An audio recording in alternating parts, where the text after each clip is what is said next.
आप सबका आपके अपने YouTube चैनल की कथा टीवी पर मैं मीनू शर्मा स्वागत करती हूँ। सभी को मेरा राधे राधे। ओम नमो भगवते वासुदेवाय नमः।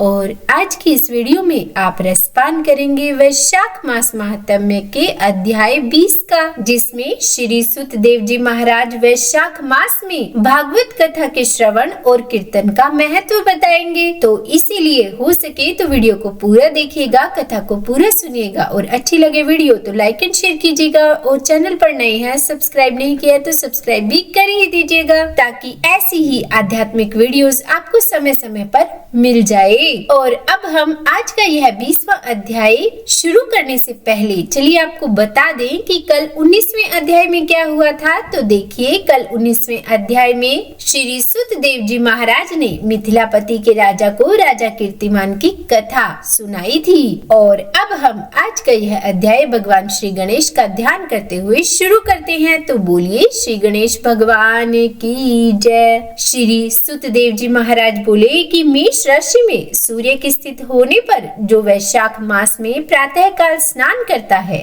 और भगवान विष्णु की पूजा करके इस कथा को सुनता है, वो सब पापों से मुक्त होकर भगवान विष्णु के परम धाम को प्राप्त होता है। जो दुर्बुद्धि मनुष्य इस कथा को छोड़कर अन्य काम करने में लग जाते हैं, वो रौरव नरक में जाकर पिशाच योनि पाते हैं। इस विषय में एक प्राचीन इतिहास तुम्हें कहता हूँ, ध्यान से सुनो। जो सब पापों को दूर करने वाला, पवित्रता देने वाला, महापुण्य प्रदान करने वाला है। प्राचीन काल में गोदावरी के तट पर शुभ ब्रह्मेश्वर क्षेत्र में महर्षि दुर्वासा के 2 शिष्य रहते थे, जो परमहंस, ब्रह्मनिष्ठ, उपनिषद विद्या में परिणत और इच्छा रहित थे। उन्हें किसी से भी कुछ भी अपेक्षा नहीं थी। भिक्षा मांगकर जो कुछ उन्हें मिलता वे उसी को खाकर पर्वत की गुफा में रहते थे। उनमें से एक का नाम था सत्यनिष्ठ और दूसरे का नाम था तपोनिष्ठ। वो उन्हीं नामों से तीनों लोकों में विख्यात थे। सत्यनिष्ठ सदा भगवान विष्णु की कथा में तत्पर रहते थे। जब कोई श्रोता अथवा वक्ता न होता तब ही वह अपने नित्य कर्म किया करते थे, और यदि कोई श्रोता उनके पास होता तो वे उसे निरंतर भागवत कथा सुनाते। और यदि कोई कथा वाचक भगवान विष्णु की कल्याण में पवित्र कथा कहता तो वो अपने सब कर्मों को छोड़कर कथा श्रवण करते और कथा समाप्ति के बाद ही अपने नित्य कर्म करते थे। वो बिना कथा श्रवण किए अन्न ग्रहण नहीं किया करते थे। कथा सुनने वाले को जन्म मृत्यु संसार बंधन की प्राप्ति नहीं होती, उसके अंतःकरण की शुद्धि होती है। भगवान विष्णु में सच्ची भक्ति और स्नेह उत्पन्न होता है। साथ ही साधु महात्माओं में सहृदयता उत्पन्न होती है। सत्व बुद्धि में, वेद में मति उत्पन्न होती है। निरंजन निर्गुण ब्रह्मा उनके हृदय में आकर विराजते हैं। श्रवण से ज्ञान पारख कर मनुष्य भागवत चिंतन में समर्थ होता है। श्रवण, ध्यान और मनन ये वेदों में अनेक प्रकार से बताए गए हैं, परंतु जहाँ साधु महात्मा न हो, तुलसी न हो, विष्णु जी का मंदिर न हो, जहाँ भगवान विष्णु की कथा न होती हो, वो स्थान साक्षात गंगा जी का किनारा भी हो तो भी त्याग देना चाहिए। वहाँ का मरा हुआ प्राणी 100 जन्मों तक कुकुर योनि पाता है। ऐसा विचार कर वो मुनिवर सत्यनिष्ठ सदा भगवान विष्णु की भक्ति और कथा में तत्पर रहा करते थे। मगर ऋषि दुर्वासा के दूसरे शिष्य तपोनिष्ठ जो थे, वो ना तो जिह्वा से भगवान विष्णु जी की कथा कहते थे और ना कानों से सुनते थे। तीर्थ स्नान करने जाते तो वहाँ पर होती हुई कथा भी तप में विग्रह ना हो जाए इस डर से छोड़ देते थे। उस दुरात्मा ने दुर्बुद्धि से ऐसे ही समय बिता दिया और एक समय के बाद अपना शरीर छोड़ दिया। तब वो शमी के वृक्ष पर छिनकर नाम का महाबलवान पिशाच हुआ। आश्रयहीन, सुधा से व्याकुल हो उसका कंठ, होठ और तालु सूख गए। ऐसे ही अत्यंत दुखी हो वो इधर उधर घूमते हुए भटक रहे थे और इस प्रकार उन्हें 10 सहस्र वर्ष बीत गए। उन्हें अपना कोई भी रक्षक दिखाई नहीं देता था। इस प्रकार वो उस संसार वन में भटकते रहे। पर एक समय देव योग से सत्यनिष्ठ उस वन में आए। वहाँ मार्ग में उन्होंने सुधा से अत्यंत पीड़ित और दुखी उस पिशाच को देखा। उसे देखकर सत्यनिष्ठ कहने लगे कि डर मत,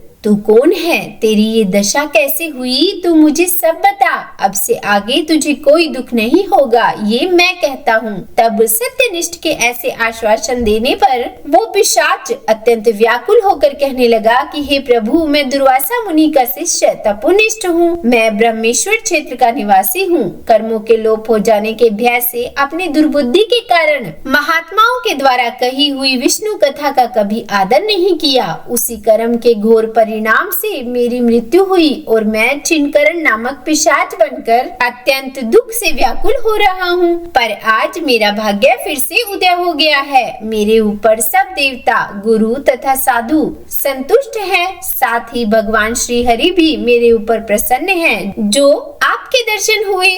इस प्रकार तपोनिष्ठ जो पिशाच बन गया था, वो सत्यनिष्ठ के चरणों पर गिर पड़ा। तब महायशस्वी सत्यनिष्ठ ने उसे दोनों हाथों से उठाकर अपने सुकृत का पुण्य और वैशाख महात्म्य को क्षण भर सुनने का फल उसे दे दिया, जिससे तपोनिष्ठ के सभी पाप नष्ट हो गए और वह तुरंत ही पिशाच की योनि छोड़कर दिव्य देह धारण करके सत्यनिष्ठ की परिक्रमा और प्रणाम करके दिव्य विमान में बैठकर विष्णु लोक को चले गए। श्री सुतदेव जी महाराज बोले कि जहाँ शुभ फल देने वाले, सब लोगों के पाप दूर करने वाली विष्णु भगवान की कथा होती है, वहाँ सब तीर्थ और अनेक क्षेत्र आ जाते हैं तथा वहाँ के निवासियों को मुक्ति प्राप्त होती है। इसमें कोई भी संदेह नहीं है। तो बोलिए विष्णु भगवान की जय। आज का यह वैशाख मास महात्म्य का 20वां अध्याय संपूर्ण हुआ। इसके आगे की कथा का वृतांत हम कल इसके अगले अध्याय में सुनेंगे। देखिए, इस अध्याय से स्पष्ट है कि हम सब पर श्री कृष्ण भगवान की साक्षात कृपा है, तभी हम भगवान की इस पवित्र कथा को सुना भी पा रहे हैं और सुन भी पा रहे हैं। तो इसीलिए ऐसी ही कथा सुनते रहिए।